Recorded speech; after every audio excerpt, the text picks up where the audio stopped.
الحمد للہ رب العالمین والصلاة والسلام علی سید الانبیاء والمرسلین اما بعد فاعوذ باللہ من الشیطان الرجیم بسم اللہ الرحمن الرحیم۔ حج کے واجبات کا بیان جاری ہے۔ صدر الشریعہ مولانا مفتی محمد امجد علی اعظمی رحمۃ اللہ تعالی علیہ بہار شریعت کے حصہ ششم چھٹے حصے کے صفحہ نمبر 1049 پر 20 نمبر واجب کے بارے میں کچھ اس طرح ارشاد فرماتے ہیں داہنی طرف سے طواف کرنا یعنی کعبہ معظمہ طواف کرنے والے کی بائیں جانب ہو۔ نمبر 21، عذر نہ ہو تو پاؤں سے چل کر طواف کرنا، یہاں تک کہ اگر گھسیٹتے ہوئے طواف کرنے کی منت مانی جب بھی طواف میں پاؤں سے چلنا لازم ہے، اور طواف نفل اگر گھسیٹتے ہوئے شروع کیا تو ہو جائے گا۔ طواف نفلی طواف جو ہے اگر گھسیٹتے ہوئے شروع کیا تو ہو جائے گا، مگر افضل یہ ہے کہ چل کر طواف کرے۔ نمبر 22، طواف کرنے میں نجاست حکمیہ سے پاک ہونا۔ طواف کرنے میں نجاست حکمیہ سے پاک ہونا یعنی جنب کہتے ہیں، یعنی جس پر جماع یا احتلام یا شہوت کے ساتھ منی خارج ہونے کی وجہ سے غسل فرض ہو گیا۔ جی، یعنی جنب و بے وضو نہ ہونا۔ اگر بے وضو یا جنابت میں طواف کیا تو اعادہ کرے یعنی دوبارہ کرے۔ نمبر 23، طواف کرتے وقت ستر چھپا ہونا۔ ستر چھپا ہوا ہونا، ستر عورت، یہ نماز کی شرائط کے اندر بالتفصیل اس کی وضاحت ہو چکی ہے کہ ستر عورت مرد کا کیا ہے اور عورت کا ستر عورت کیا ہے۔ تو ستر عورت چھپا ہونا یعنی اگر ایک عضو کی چوتھائی یا اس سے زیادہ حصہ کھلا رہا تو دم واجب ہوگا۔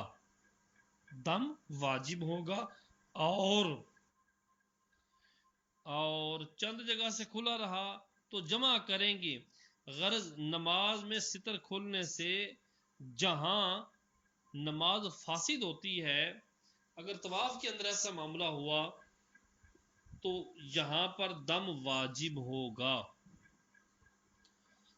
نمبر 24، طواف کے بعد 2 رکعت نماز پڑھنا، نہ پڑھی تو دم واجب نہیں۔ نمبر 25، کنکریاں پھینکنے اور ذبح اور سن منڈانے اور طواف میں ترتیب، یعنی پہلے کنکریاں پھینکنے کو، پھر غیر مفرد قربانی کرے، غیر مفرد قربانی کرے یعنی جو حج مفرد ادا نہیں کر رہا وہ قربانی کرے، پھر سر منڈائے، پھر طواف کرے۔ یعنی حج 3 قسم کا ہوتا ہے، حج مفرد، حج تمتع اور حج قران۔ تو یہاں پر فرما رہے ہیں غیر مفرد قربانی کرے، یعنی جو غیر مفرد ہے وہ تمتع والا ہے یا قران والا ہے، پھر سر منڈائے، پھر طواف کرے۔ نمبر 26، طواف صدر یعنی میقات سے باہر کے رہنے والوں کے لیے رخصت کا طواف کرنا۔ اگر حج کرنے والی حیض یا نفاس سے ہے، اگر حج کرنے والی حیض یا نفاس سے ہے اور طہارت سے پہلے قافلہ روانہ ہو جائے تو اس پر طواف رخصت نہیں۔ مسئلہ واجبات میں سے 27 نمبر واجب ہے، وقوف عرفہ کے بعد سر منڈانے تک جماع نہ کرنا، زوجہ سے جماع نہ کرنا۔ نمبر 28، احرام کے ممنوعات یعنی جو چیزیں احرام میں منع ہے، مثلا سلا کپڑا پہننے اور منہ یا سر چھپانے سے بچنا احرام کی حالت میں۔ مسئلہ نمبر 42، واجب کے ترک سے دم لازم آتا ہے، خواہ قصدن ترک کیا ہو یا سہون خطا کے طور پر ہو یا نسیان کے، وہ شخص اس کا واجب ہونا جانتا ہو یا نہیں جانتا۔ ہاں اگر قصدن کرے اور جانتا بھی ہے تو گناہگار بھی ہے، مگر واجب کے ترک سے حج باطل نہ ہوگا۔ البتہ بعض واجب کا اس حکم سے استثناء ہے، بعض واجبات ایسے ہیں کہ ترک پر دم لازم نہیں، ان کو چھوڑنے پر دم لازم نہیں، مثلا طواف کے بعد کی دونوں رکعتیں یا کسی عذر کی وجہ سے سر نہ منڈانا یا مغرب کی نماز کا عشاء تک مؤخر نہ کرنا یا کسی واجب کا ترک ایسے عذر سے ہو جس کو شرع نے معتبر رکھا، یعنی وہاں اجازت دی ہو اور کفارہ ساقط کر دیا ہو۔ صلو علی الحبیب صلی اللہ تعالی علی محمد۔ یہاں سے صدر الشریعہ بدر الطریقہ حضرت علامہ مولانا مفتی امجد علی اعظمی رحمۃ اللہ تعالی علیہ صفحہ نمبر 150 سے حج کی سنتیں بیان کرتے ہیں۔ نمبر 1، طواف قدوم یعنی میقات کے باہر سے آنے والا اگر مکہ معظمہ میں حاضر ہو کر سب میں پہلا جو طواف کرے اسے طواف قدوم کہتے ہیں۔ طواف قدوم مفرد اور قارن کے لیے سنت ہے، متمتع کے لیے نہیں، یعنی جو حج قران کرے، حج افراد کرے اس کے لیے تو طواف قدوم سنت ہے، جو حج تمتع کرے گا اس کے لیے سنت نہیں۔ نمبر 2، طواف کا حجر اسود سے شروع کرنا۔ نمبر 3، طواف قدوم یا طواف فرض میں رمل کرنا۔ نمبر 4، صفا و مروہ کے درمیان جو 2 میل اخضر ہیں یعنی سبز میل ہیں ان کے درمیان دوڑنا۔ نمبر 5، امام کا مکہ میں 7ویں کو اور عرفات میں 9ویں کو اور مینا میں 11ویں کو خطبہ پڑھنا۔ 8ویں کی فجر کے بعد مکہ سے روانہ ہونا کہ مینا میں 5 نمازیں پڑھ لی جائیں۔ 9ویں رات مینا میں گزارنا۔ آفتاب نکلنے کے بعد مینا سے عرفات کو روانہ ہونا۔ اور سنت نمبر 11 کیا ہے؟ وقوف عرفہ کے لیے غسل کرنا۔ نمبر 12، عرفات سے واپسی میں مزدلفہ میں رات کو رہنا۔ اور نمبر 13، آفتاب نکلنے سے پہلے یہاں سے مینا کو چلے جانا۔ نمبر 14، 10 اور 11 کے بعد جو دونوں راتیں ہیں ان کو مینا میں گزارنا، اور اگر 13ویں کو بھی مینا میں رہا تو 12ویں کے بعد کی رات کو بھی مینا میں رہے۔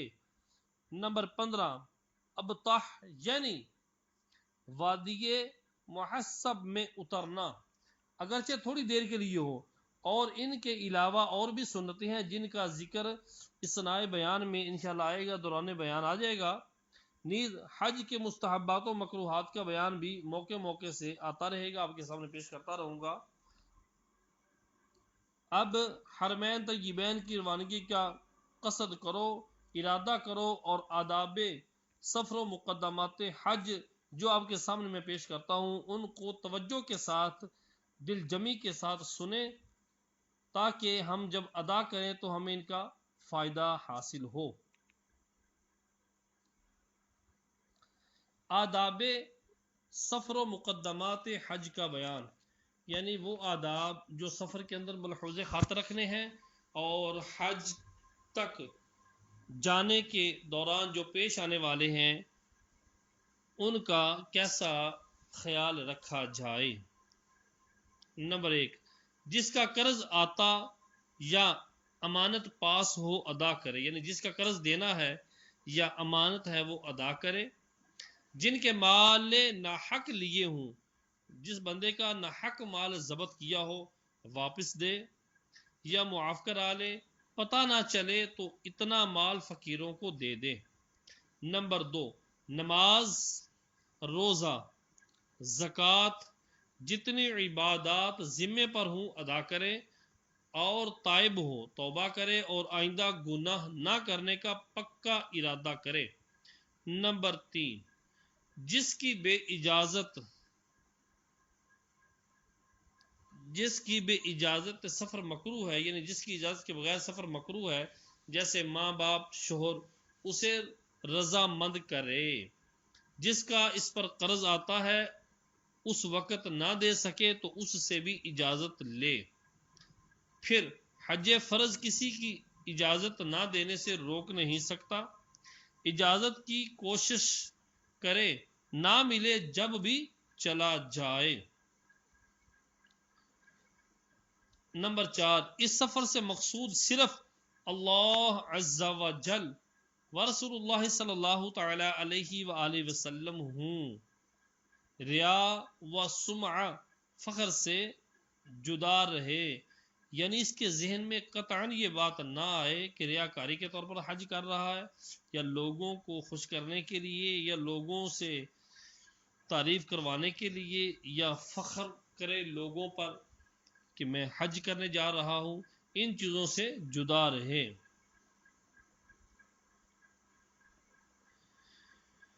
نمبر 5، عورت کے ساتھ جب تک شوہر یا محرم بالغ قابل اطمینان نہ ہو جس سے نکاح ہمیشہ کو حرام ہے، سفر حرام ہے۔ اگر کرے گی حج ہو جائے گا، مگر ہر قدم پر گناہ لکھا جائے گا۔ نمبر 6، توشہ مال حلال سے لے۔ توشہ جو اخراجات ہیں ساتھ لے کر جا رہی ہے یا لے کر جا رہا ہے، وہ مال حلال سے لے، ورنہ قبول حج کی امید نہیں۔ اگرچہ فرض اتر جائے گا، اگر اپنے مال میں کچھ شبہ ہو تو قرض لے کر حج کو جائے اور وہ قرض اپنے مال سے ادا کرے۔ نمبر 7، حاجت سے زیادہ توشہ لے کے رفیقوں کی مدد، دوستوں کی، ساتھیوں کی مدد اور فقیروں پر تصدق کرتا چلے، صدقہ کرتا چلے، یہ حج مبرور کی نشانی ہے۔ نمبر 8،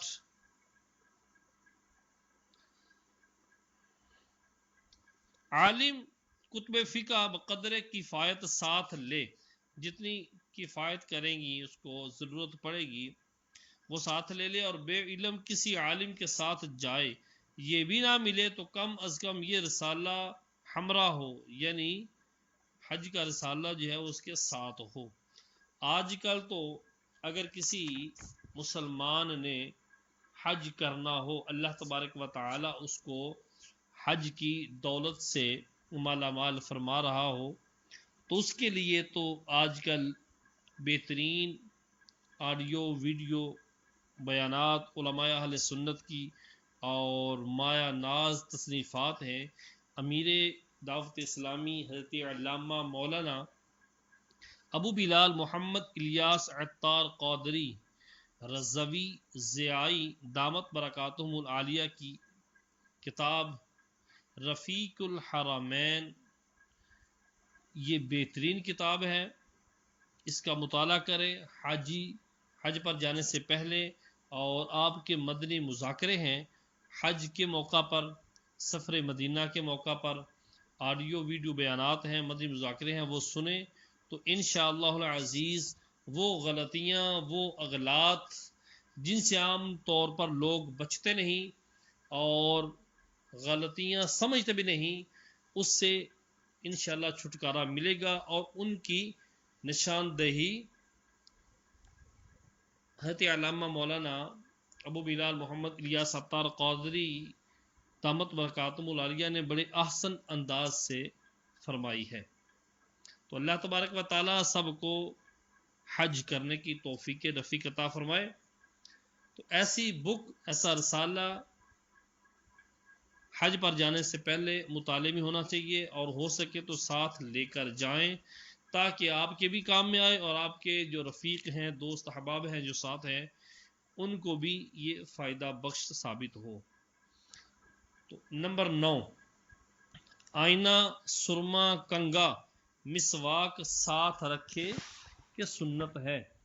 نمبر 10، اکیلا سفر نہ کرے کہ منع ہے، رفیق دیندار صالح ہو، جو ساتھی ہے، ساتھ دوست ہے سفر میں، وہ رفیق جو ہے وہ دیندار صالح ہو، نیک صالح ہو، کہ بد دین کی ہمراہی سے، یعنی بد دین اگر ساتھی ہے سفر میں ساتھ ہے تو اس سے تو فرماتے ہیں بد دین کی ہمراہی سے اکیلا ہونا بہتر ہے، رفیق اجنبی کنبے والے سے بہتر ہے۔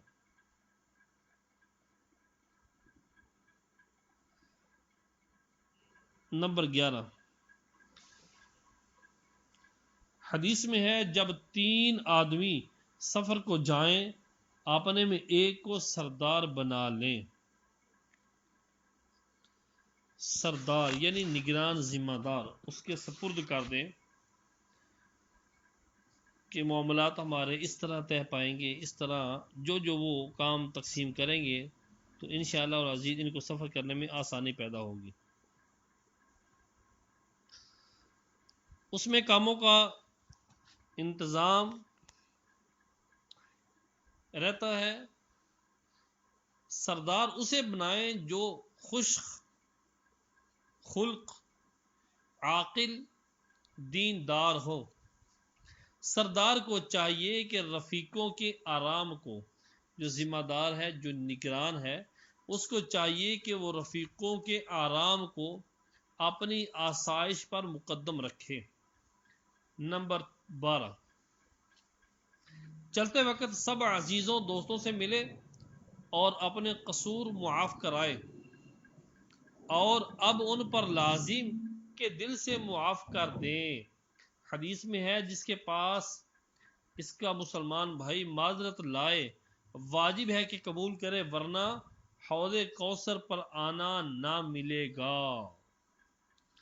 نمبر 13، وقت رخصت سب سے دعا کرائے کہ برکت پائے گا، دوسروں کی دعا کے قبول ہونے کی زیادہ امید ہے اور یہ نہیں معلوم کہ کس کی دعا مقبول ہو، لہذا سب سے دعا کرائے، اور وہ لوگ حاجی یا کسی کو رخصت کریں تو وقت رخصت یہ دعا پڑھیں، استودع اللہ دینک و امانتک و خواتیم عملک۔ حضور اقدس صلی اللہ تعالی علیہ وسلم جب کسی کو رخصت فرماتے تو یہ دعا پڑھتے، اور اگر چاہے تو اس پر اتنا اضافہ کرے، وغفر ذنبک ویسر لک الخیر حیثما کنت، زودک اللہ التقوی وجنبک الردا۔ نمبر 14، ان سب کے دین، جان، مال، اولاد، تندرستی، عافیت خدا کو سونپے۔ نمبر 15، لباس سفر پہن کر گھر میں 4 رکعت نفل الحمد و قل سے پڑھ کر باہر نکلے، وہ رکعتیں واپس آنے تک اس کے اہل و مال کی نگہبانی کریں گی۔ نماز کے بعد یہ دعا پڑھے، اللہم بک تشنت و الیک توجہت و بک تسمت و علیک توکلت، اللہم انت ثقتی و انت رجائی، اللہم اکفنی ما اہمنی وما لا اہمتہم بہ وما انت اعلم به منی عز جارک ولا الہ غیرک، اللہم زودنی تقوی واغفر لی ذنوبی ووجہنی الی الخیر اینما توجہت، اللہم انی اعوذ بک من وعثاء السفر وكآبة المنقلب والحور بعد القور وسوء المنظر في الأهل والمال والولد.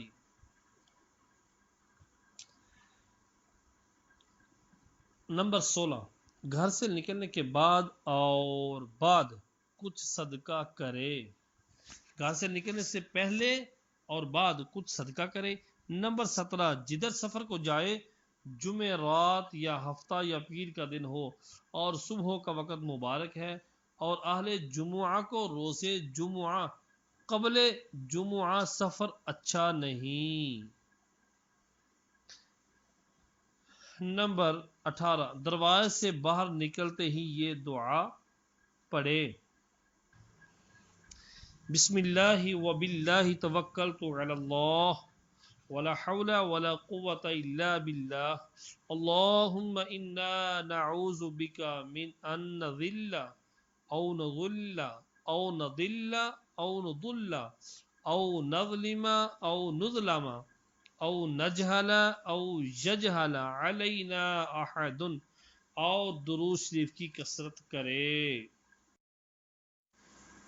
اور نمبر 19، سب سے رخصت کے بعد اپنی مسجد سے رخصت ہو اور وقت کراہیت نہ ہو تو اس میں 2 رکعت نفل پڑھے. نمبر 20، ضروریات سفر اپنے ساتھ لے اور سمجھدار اور واقف کار سے مشورہ بھی لے. پہننے کے کپڑے وافر ہوں اور متوسط الحال شخص کو چاہیے، یعنی درمیانے درجے کا جو بندہ ہے، درمیانے درجے کا جس کی حالت درمیانی ہے اخراجات کے حوالے سے، تو متوسط الحال شخص کو چاہیے کہ موٹے اور مضبوط کپڑے لے. یعنی ایسا بندہ جو حالت کے اعتبار سے ذرا کمزور ہے وہ موٹے اور مضبوط کپڑے لے، اور بہتر یہ ہے کہ ان کو رنگ لے. اور اگر خیال ہو کہ جاڑوں کا زمانہ آ جائے گا، یعنی سردیوں کا زمانہ آ جائے گا، تو کچھ گرم کپڑے بھی ساتھ رکھے. اور جاڑوں کا موسم ہو، سردیوں کا موسم ہو، اور خیال ہو کہ واپسی تک گرمی آ جائے گی، تو کچھ گرمیوں کے کپڑے بھی لے. بچھانے کے واسطے اگر چھوٹا سا روئی کا گدا بھی ہو تو بہت اچھا ہے کہ جہاز میں، بلکہ اونٹ پر بچھانے کے لیے بہت آرام دیتا ہے، بلکہ وہاں پہنچ کر بھی اس کی حاجت پڑتی ہے، کیونکہ ہندوستانی آدمی عموماً 4 پائیوں پر سونے کے عادی ہوتے ہیں. ہندوستانی اور پاکستانی پاک و ہند والے عام طور پہ 4 پائیوں پر سونے کے عادی ہوتے ہیں. چٹائی وغیرہ پر سونے میں تکلیف ہوتی ہے اور گدے کی وجہ سے کچھ تلافی ہو جائے گی، اور صابن بھی ساتھ لے جائے کہ اکثر اپنے ہاتھ سے کپڑے دھونے پڑتے ہیں کہ وہاں دھوبی میسر نہیں آتے. اور ایک دیسی کمبل بھی ہونا چاہیے کہ یہ اونٹ کے سفر میں بہت کام دیتا ہے، جہاں چاہو بچھا لو، بلکہ بعض مرتبہ جہاز پر بھی کام دیتا ہے.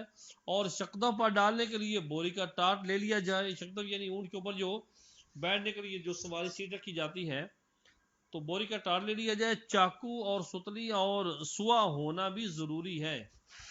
اور کچھ تھوڑی سی دوائیں بھی رکھ لے کہ اکثر حجاج کو ضرورت پڑتی ہے، مثلا کھانسی، بخار، زکام، پیچش، بد ہضمی، کہ ان سے کم لوگ بچتے ہیں.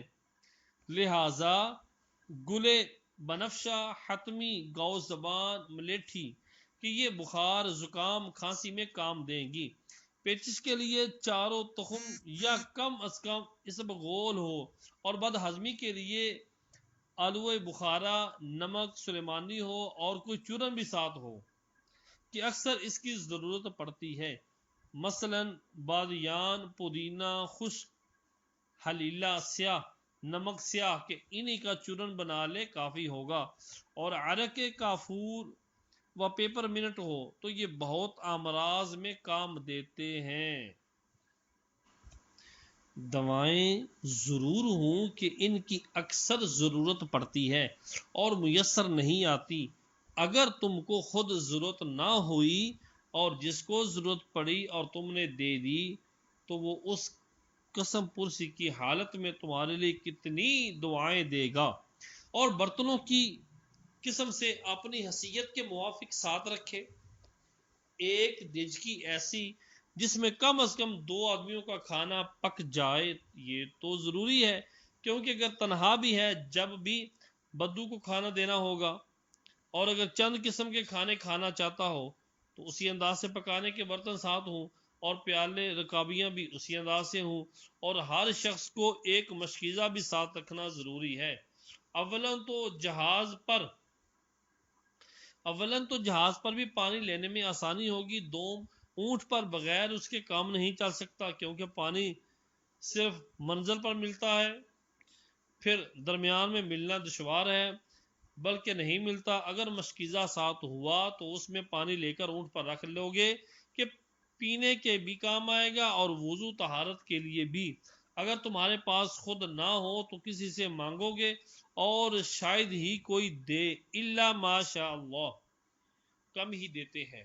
اور ڈول نسی بھی ساتھ ہو کیونکہ بعض منزلوں پر بعض وقت خود بھرنا پڑتا ہے اور اکثر جگہ پانی بیچنے والے آ جاتے ہیں، اور جہاز کا نل بعض مرتبہ بند ہو جاتا ہے۔ اس وقت اگر میٹھا پانی حاجت سے زیادہ نہ ہو تو وضو وغیرہ دیگر ضروریات میں سمندر سے پانی نکال کر کام چلا سکتے ہیں۔ کچھ تھوڑے سے پھٹے پرانے کپڑے بھی ساتھ رکھو کہ جہاز پر استنجا سکھانے میں کام دیں گے۔ لوہے کا چولہا بھی ساتھ رکھو کہ جہاز پر اس کی سخت ضرورت پڑتی ہے۔ اگر کوئلے والا چولہا ہو تو بمبئی سے حسب ضرورت۔ مولانا امجد ریاضمی رحمۃ اللہ تعالی علیہ در حقیقت جب پاک و ہند اکٹھا تھا تو ہندوستان کے رہنے والے تھے، تو اس وجہ سے بہار شعر کے اندر ارشاد فرماتے ہیں کہ کوئلے والا چولہا ہو تو بمبئی سے حسب ضرورت کوئلے والے بھی خرید لو، یعنی شہر سے خرید لو، اور لکڑی والا چولہا ہو تو لکڑی لے جانے کی حاجت نہیں، اس لیے کہ لکڑی جہاز والے کی طرف سے ضرورت کے لائق ملا کرتی ہے، مگر اس صورت میں کلہاڑی کی حاجت پڑے گی کیونکہ جہاز پر موٹی موٹی لکڑیاں ملتی ہیں، انہیں چیرنے کی ضرورت پڑے گی۔ اور بمبئی سے کچھ لیمو ضرور لے لو۔ صدر شریعہ بدر تو اس شہر کا ذکر فرما رہے ہیں جہاں سے شروع کرنا تھا سفر، فرما رہے ہیں بمبئی سے کچھ لیمو ضرور لے لو کہ جہاز پر اکثر متلی آتی ہے کہ اس وقت اس سے بہت تسکین ہوتی ہے۔ اگر جہاز پر سوار ہونے سے پہلے معمولی تلیاں لے لی جائیں تو چکر کم آئیں گے۔ اور مٹی یا پتھر کی کوئی چیز بھی ہو اگر تیمم کرنا پڑے تو کام دے، کہ جہاز میں کسی چیز پر تیمم، کس چیز پر تم تیمم کرو گے، اور کچھ نہ ہو تو مٹی کا کوئی برتن ہی ہو جس پر روغن نہ کیا ہو کہ وہ اور کام میں بھی آئے گا اور اس پر تیمم بھی ہو سکے گا۔ بعض حجاج کپڑے پر جس کا غبار کا نام بھی نہیں ہوتا تیمم کر لیا کرتے ہیں، نہ یہ تیمم ہوا نہ اس تیمم سے نماز جائز ہوئی۔ جی آپ فرماتے ہیں ایک اور گلدان ہونا چاہیے کہ جہاز میں اگر کہہ کی ضرورت محسوس ہو تو کام دے گا، ورنہ کہاں کہہ کریں گے، اور اس کے علاوہ تھوکنے کے لیے بھی کام دے گا۔ اس کے لیے ممبئی میں خاص اسی مطلب کے گلدان ٹین کے ملتے ہیں، وہاں سے خرید لے، اور ایک پیشاب کا برتن بھی ہو، اس کی ضرورت بعض مرتبہ جہاز پر بھی پڑتی ہے، مثلا چکر آتا ہے، پخانہ نہیں، پخانہ تک جانا دشوار ہے، یہ ہوگا تو جہاں ہے وہیں پردہ کر کے فراغت کر سکے گا۔ اور اونٹ پر شب میں بعض مرتبہ اترنے میں خطرہ ہوتا ہے، یہ ہوگا تو اس کام کے لیے اترنے کی حاجت نہ ہوگی، اس لیے کہ ممبئی میں ٹین کا برتن جو خاص اسی کام کے لیے ہوتا ہے خرید لے، چائے بھی تھوڑی ساتھ ہو تو آرام دے گی۔ کہ جہاز پر اس کی ضرورت محسوس ہوتی ہے، سمندر کی مرطوب ہوا کے اثر کو دفع کرتی ہے، نیز بدو بہت شوق سے پیتے ہیں، اگر تم انہیں چائے پلاؤ گے تو تم سے بہت خوش رہیں گے اور آرام پہنچائیں گے۔ ان کی پیالیاں تام چینی کی زیادہ مناسب ہیں کہ ٹوٹنے کا اندیشہ نہیں، بلکہ کھانے پینے کے برتن بھی اسی کے ہوں تو بہتر ہے۔ صلو علی الحبیب صلی اللہ تعالی علی محمد